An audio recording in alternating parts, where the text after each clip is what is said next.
application review, business review, investment, lifestyle, social politic.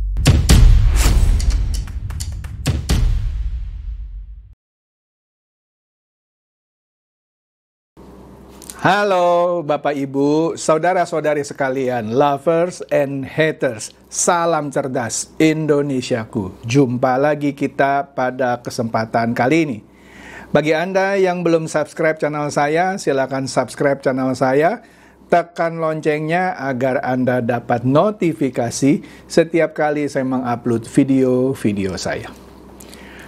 Oke, kali ini saya akan membahas pidatonya Pak Prabowo ya. Wah, baru-baru ini kan Pak Prabowo dia pidato di sebuah acara ya. Nanti kita lihat acaranya apa gitu ya. Di situ dia ada berbicara mengenai beberapa poin ya. Nah, pertama misalnya dia menyindir sebuah media besar. Nah, kita lihat nanti media besar apa nih yang dimaksud. Kemudian dia juga bicara mengenai soal reshuffle lah sebenarnya. Reshuffle juga sudah pernah dibicarakan. Kemudian dia juga bicara mengenai penegakan hukum. Nah, nggak tahu ini pesan buat Hasto atau siapa, nggak tahu nih ya. Nah, yang paling menarik dari semua pernyataan itu adalah Pak Prabowo tahu dan dia menenggarai ada orang yang mau memisahkan dia dengan Pak Jokowi. Ya, ini lucu katanya. Ya, oke deh. Ya, nah, yang itu apa ya? DP saya ya, bocorannya, spill outnya saya. Ya, sebelum saya bahas tadi ya lebih detail, seperti biasa nih ada yang ringan dan yang lucu nih yang mau lewat dulu. Nah, ini Deddy Nur menanggapi cuitan Henry Satrio. Henry Satrio ini katanya sih pengamat politik, tapi dia pengamat politiknya yang ya ngebelain Anies lah, ya wajar lah. Setiap pengamat politik pasti ada yang dia bela juga ya. Ada yang belanya Ganjar, ada yang belain Anies, ada yang belain Prabowo juga ada. Nah, tapi Henry Satrio ini jelas ya. Kan singkatan namanya Hensat katanya ya. Ini memang pendukungnya Abah gitu ya. Kita lihat dulu nih cuitan Henry Satrio.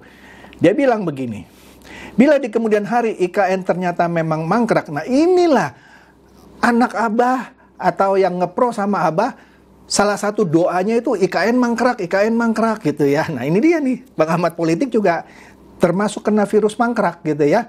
Dia bilang, dan tak jadi digunakan, nanti dulu coy ya, jadi demi bumi yang harus lestari, wah, maka pemerintah wajib mengembalikan hutan yang telah musnah akibat proyek IKN ini. Pret lu ya. Nah, makanya Deddy Nur bilang begini, mereka berharap IKN akan mangkrak, katanya ya. Henry Satrio misalnya ya, Refli Harun ya, Rocky Gerung dan lain-lain, iya pastilah mengharapkan mangkrak. Begitu juga Ganjar dan PDIP, padahal dulu mereka sangat mendukung IKN. Oke deh. Tetapi mereka lupa bahwa IKN adalah salah satu proyek strategis nasional yang wajib dilanjutkan karena ada undang-undangnya. Karena ini soal nama baik bangsa Indonesia. Dan Pak Prabowo pun sudah bilang dia tambahkan 48 triliun sekian. Jadi nggak ada cerita mangkrak. Tapi itu kan budgetnya, anggarannya kan diblokir. Udah saya terangkan. Menteri Keuangan harus menyusun anggaran baru ya. Karena Pak Prabowo minta ada penghematan sekitar 300 triliun. Maka semua anggaran di stop dulu. Karena mau diatur ulang, nanti diajukan ke DPR, setuju, dibuka lagi. Jadi bukannya stop ya. Dasar lu pada ya.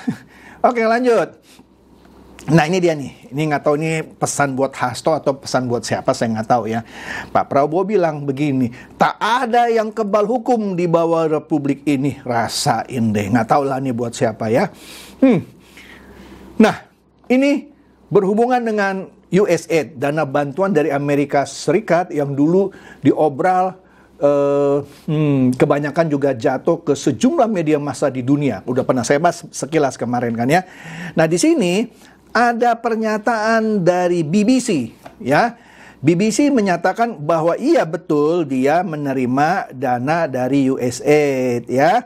Dan sekarang mereka kena dampaknya. Dampak apa? Dampak dihentikannya USAID oleh pemerintahan Donald Trump, ya. Waduh. Tuh dia sebut tuh, ini berpengaruh terhadap income-nya segala macam dan seterusnya. Anda baca aja lah ya. Nah, oleh karena itu Rahman Utomo bilang dia membalas cuitannya Partai Sosmed, ya. Ada lantar kita lihat cuitannya Partai Sosmed apa ya. Dia bilang, apa Tempo bakal secara terbuka menerima bantuan USAID seperti BBC ini? Maksudnya menyatakan gitu ya, bahwa dia juga kena dampak. Nah, Gentleman mengeluarkan rilis resmi begini. Maksudnya, Rahman Utomo memuji BBC yang ngaku bahwa dia terpengaruh karena diberhentikannya funding atau dana dari USAID. Tempo bisa nggak begini-begini gitu? Gentleman nggak? Nah, kita nantikan ya. Udah mau mati juga sih sebenarnya ya. Nah, ini dia nih cuitan Partai Sosmed sebelumnya ya. Partai Sosmed bilang, banyak yang marah-marah dengan postingan di bawah ini. Tapi, Tempo menerima dana dari organisasi George Soros adalah fakta, katanya ya. Dan Tempo bekerja sama dengan OCCRP yang didanai oleh George Soros dan USAID untuk memecah belah negara-negara targetnya. Ya, salah satu Indonesia ditarget untuk dipecah belah ya. Itu juga fakta katanya ya. Sekarang Trump membongkar semua kebusukan itu. Terus terang walaupun saya pribadi tidak begitu srek sama Donald Trump yang menurut saya gerasa gerusu agak urakan, tapi soal dia bekukan USAID saya dukung. Wah, kita lihat di bawahnya tuh ada dua sumber berita ya yang dimaksud oleh Partai Sosmed. Kita lihat yang pertama dulu. Di sini, nah ini dia nih pernyataan Pak Prabowo. Pak Prabowo bilang, dia wanti-wanti terhadap pers, ya. Dia sebut ada pemodal besar ingin kuasai media. Ya tadi George Soros dan USAID, jelas ya. Dikatakan di bawah itu di beritanya bahwa Presiden RI Prabowo Subianto mengingatkan pers bahwa ada kecenderungan orang-orang yang memiliki modal besar ingin menguasai media. Waduh, ketahuan ya. Oke, nah ini juga pernyataan dari Tempo sebelumnya bahwa dia menerima dana investasi dari Media Development Investment Fund, ya. Ya tadi ya udah saya bahas juga yang dari George Soros dan USAID, ya. Oke. Di sini Dwi Oktariandi bilang tanpa menyebut merek apapun dalam pidato Pak Prabowo untuk media, maksudnya dalam pidato Pak Prabowo tadi yang sebelumnya bahwa ada media yang mau menguasai media besar gitu ya, yang mau yang punya modal besar ingin menguasai media, kan ada tuh tadi pidatonya ya. Dia bilang maksudnya ada tanpa menyebut merek pun, maksudnya medianya apa gitu ya dalam pidato Pak Prabowo itu, tapi medianya itu bisa ditebak. Nah ini dia nih. Dia mengomentari cuitan dari Partai Sosmed. Jadi udah tau lah tempe itu ya. Nah ini dia nih, Alex juga mencuit. Tempe dan terasi pasti panik itu. Karena aliran dananya ditutup Donald Trump. Ya kan USAID dihentikan ya. BBC sudah ngaku dia terpengaruh. Apalagi Tempo ya. Nah oleh karena itu kita nggak usah heran kalau Tempo tuh promosi terus. Nah sini dia mempromosikan penawaran spesial. Akses kedua langganan di bawah yaitu Tempo Plus dan The New York Times. Anak Abah dan anak Lobet 16% nggak bakal mau baca The New York Times. Ya, kalau yang 58% mungkin mau baca itu The New York Times. Tapi anak Abah dan anak Lobet 16% saya ragu mau baca The New York Times. Jadi dia memberikan bonus kasih New York Times sekarang ya. Untuk 12 bulan, harganya dipotong itu jadi 700 berapa puluh ribu itu ya untuk 12 bulan. Langganan lah sekarang. Kita lihat ada nggak anak-anak Abah dan anak-anak Lobet 16% yang mau langganan berbayar ini. Kita lihat. Nah ini dia nih. Pak Prabowo juga di dalam pidatonya ya baru-baru ini di Kongres ke-18 Muslimat NU. Dia berbicara, tadi seperti saya katakan di awal, salah satunya yang paling menggelitik saya, dia bilang, ada yang mau pisahkan saya dengan Pak Jokowi. Lucu juga ya, kira-kira begitu. Nah, iNews detailnya kira-kira bilang begini, bahwa Pak Prabowo di dalam pidatonya itu dia berbicara tentang hubungan yang terjalin antara dirinya dengan Presiden Joko Widodo. Prabowo menyatakan bahwa ada upaya dari pihak tertentu, ya misalnya bikin-bikin podcast lah, Refli Harun lah, Rocky Gerung lah, siapa tuh, Henry Satrio lah, pokoknya gitu-gitulah ya, yang mencoba untuk memisahkan dirinya dari Jokowi. Pernyataan tersebut disampaikan oleh Pak Prabowo dalam sambutannya pada Kongres ke-18 Muslimat NU yang dilakukan atau diselenggarakan di Jatim Expo, Surabaya, hari Senin kemarin. Jelas ya. Nah, Detik News juga memberitakan hal yang sama. Sekarang ada yang mau pisahkan saya dengan Jokowi. Lucu juga ya. Nah, jadi di sini diungkapkan tadi di dalam Kongres ke-8 Muslimat NU.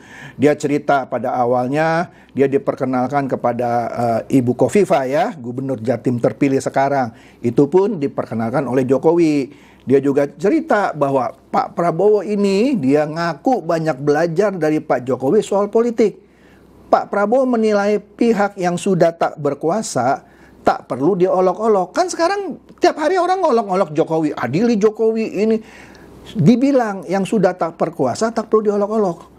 Nah, dia bilang lagi sini ya, jadi memang kalau politik, ya saya belajar dari Pak Jokowi. Gak usah malu-malulah. Kadang orang sudah nggak berkuasa, mau dikuyu-kuyu, mau dijelek-jelekin. Jangan, kata Pak Prabowo. Kita hormati semua. Hormati semua. Inilah contoh seorang negarawan yang rendah hati. Nggak malu-malu, dia ngaku dia belajar politik dari Pak Jokowi. Padahal kalau kita ingat, Pak Prabowo inilah kingmaker buat Jokowi ketika jadi gubernur Jakarta. Ingat nggak? Dia justru menyodorkan Jokowi kepada Megawati yang waktu itu mau mencalonkan Fauzi Bowo, incumbent. Dia juga yang memasangkan Ahok dengan Jokowi. Malah dulu Jokowi sowan gitu sama Pak Prabowo. Cium tangan, saya masih ada fotonya. Ya, tapi sekarang ya dia bilang saya berguru soal politik ke Pak Jokowi. Nah ini contoh negarawan yang rendah hati ya, nggak malu dia ya, nggak usah malu katanya. Oke? Nah, oleh karena itu dia bilang ada pihak ini yang ingin memisahkan dirinya dengan Jokowi. Menurut Prabowo hal tersebut lucu, nggak perlu diikuti, nggak perlu ditanggapi. Jadi kalau orang masih ngoceh-ngoceh biarin aja dia ngoceh. Pak Prabowo nanti mau dikudeta, mau diracun. Kalau Koni kan ngomongnya begitu ya. Udah, lucu katanya ya. Nggak perlu diikuti ya. Lucu juga katanya ya. Itu buat bahan tertawaan bolehlah katanya ya. Kita jangan ikut pecah belah seperti itu ya. Itulah kegiatan mereka yang tidak suka sama Indonesia katanya. Iyalah yang ngomong gitu orang yang nggak suka dengan kesatuan Indonesia. Udah jelas lah ya. Jadi kalau Anda dengar lagi Pak Prabowo nanti begini-begini mau menyingkirkan Gibran. Wah, itu mah karangan bebas ya. Ya, jangan didengerin ya. Nggak perlu diikuti kata Pak Prabowo. Udah jelas nih ya, masih kurang. Oke deh. Nah, kemudian Pak Prabowo juga bilang kinerjanya 100 hari pertama itu di luar perkiraan. Kan ada survei dari Kompas kan ya, tingkat kepuasan masyarakat tuh 80% lebih. Artinya ada sebagian anak-anak Aba dan anak-anak Lobet 16% yang tobat. Akhirnya mengakui, wih bagus nih Pak Prabowo dalam 100 hari pertama. Ya, itu di luar perkiraan. Apalagi di luar perkiraan pengamat-pengamat yang nyinyir gitu maksudnya, ya kan? Jadi di sini dikatakan capaian Pak Prabowo di 100 hari pertama itu di luar perkiraan banyak orang dan juga pengamat, ya. Ini juga disampaikan di Kongres ke-18 Muslimat NU yang di Surabaya itu ya. Dengan jujur Pak Prabowo bilang dia merasa dibantu oleh pembantu-pembantunya, menteri-menteri koordinator, menteri-menteri kabinet merah putih, Panglima TNI, Kapolri, Jaksa Agung, dan saya merasa kompak. Ini adalah tim yang kuat katanya ya. Bagusnya nih ya. Jadi Pak Prabowo percaya dia juga percaya diri lah di sini maksudnya hasil kerja 100 hari pemerintahannya itu di luar perkiraan mayoritas publik. Prabowo juga menyinggung pengamat yang nyinyir, pasti juga bingung gitu ya, wah di luar dugaan para pengamat yang nyinyir itu. dengan capaian yang luar biasa ya. Dikatakan 100 hari kita telah lalui. Kita kerjakan di luar perkiraan banyak orang. Apalagi pengamat-pengamat yang suka nyinyir-nyinyir itu loh. Anda tahu lah ya siapa yang nggak usah saya sebut-sebut lagi ya. Ya jadi Pak Prabowo yang mantan Danjen Kopassus itu semakin percaya dan yakin dengan itikat dan niat untuk membantu seluruh masyarakat. Niat tersebut, kata Pak Prabowo, adalah menegakkan keadilan, kebenaran, dan kejujuran. Makanya sebelumnya dia bilang, tidak ada yang kebal hukum. Nah lu rasain deh. Ya, kira-kira seperti itu. Ya, Jadi dia juga bilang ya, kalau ada yang nggak mau kerjasama, saya sikat. Wah, bagus ya. Nah, jadi Bapak Ibu, jelas ya, jelas bahwa tadi dari awal ya saya coba summary bahwa ya ternyata ada media besar yang mau mau mempengaruhi masyarakat, tapi media besar itu sekarang lagi megap-megap karena sumber dananya diputus sama Donald Trump. Kemudian masih ada pengamat-pengamat yang nyinyir yang mengharapkan IKN mangkrak. Itu adalah salah satu doanya. Saya kasih tahu kalau doa lu jelek itu nggak bakal dikabulkan. Tobatlah ya.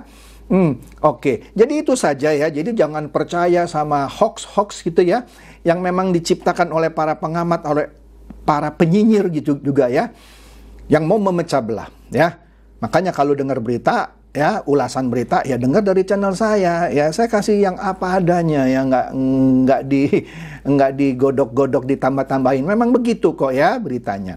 Demikian saja dari saya, semoga ini mencerdaskan dan mencerahkan Anda semua. Silakan share video saya ini kepada teman-teman, sahabat atau kerabat supaya mereka tambah cerdas dan tercerahkan. Seperti biasa, terima kasih.